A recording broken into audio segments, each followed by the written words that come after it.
Pada momentum HUT ke-48, Yayasan Siti Khadijah berkomitmen akan meningkatkan pelayanan publik lebih optimal serta mengedepankan profesionalisme. HUT ke-48 Yayasan Siti Khadijah diperingati dengan upacara yang diikuti oleh seluruh pimpinan dan karyawan Siti Khadijah. Inspektur Upacara Asisten 1 Pemprov Sumsel Edward Chandra menyampaikan dalam HUT ke-48 Yayasan Siti Khadijah diharapkan agar semakin meningkatkan pelayanan yang profesional di setiap lingkup kerja yang dibawahi Yayasan Siti Khadijah. Diharapkan SDM dapat semakin meningkatkan kinerja, didukung fasilitas sarana dan prasarana yang modern. Pembina Yayasan Siti Khadijah Haji Berlian Abdullah mengatakan, untuk meningkatkan pelayanan inilah akan dibangun gedung rumah sakit yang representatif. Selain itu juga akan melakukan alih status sekolah tinggi ilmu kesehatan, serta lebih mengembangkan KBIH di bawah Yayasan Siti Khadijah.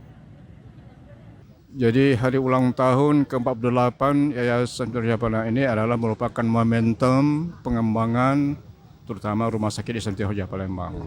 Tapi hari ini momentum yang utama adalah kita untuk meletakkan batu pertama pengembangan rumah sakit Siti Khadijah. Tolong doanya, insya Allah 8 lantai dikembangkan gitu. Sementara Ketua Yayasan Siti Khadijah Haji Syahrul Muhammad mengatakan khusus untuk pengembangan rumah sakit akan melakukan penataan ulang dibarengi dengan pelayanan yang profesional dan humanis. Kita untuk menjawab perubahan-perubahan zaman ya, sekarang kan kebijakan berubah dengan adanya 4 tahun terakhir ada COVID, sehingga tata ruang rumah sakit juga berubah. Kemudian adanya BPJS kelas standar ya. Jadi kita mengadopsi aturan-aturan kebijakan-kebijakan yang ada itu. Di samping memang kemajuan ilmu pengetahuan kan berubah, kan bertambah kan.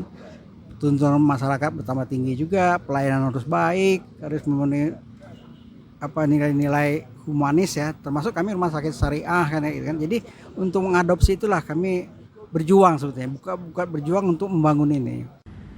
Gubernur Sumsel Chairman Dairu yang hadir saat peletakan batu pertama pembangunan rumah sakit berharap agar rumah sakit Siti Khadijah semakin berkualitas mengutamakan pelayanan kesehatan.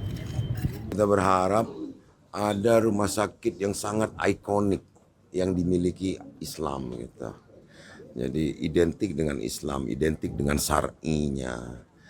Jadi ya, saya pikir pengurus baik pembina, baik jajaran operasional, direksi juga harus tidak segan-segan meminta pendapat, mendengar kritikan, dan ya selama kritikan itu untuk yang bersifat konstruktif. Tim Liputan TVRI Sumsel melaporkan.